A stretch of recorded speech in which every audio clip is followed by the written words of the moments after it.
last look sa aking bigote at balbas.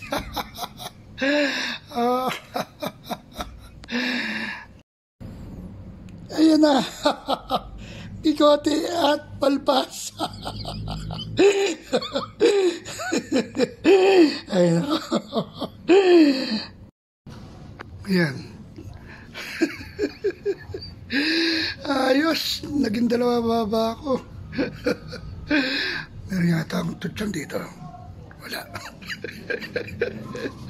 Thank you for watching. I love you all. Bye-bye. Atin kasi ako ng kasali.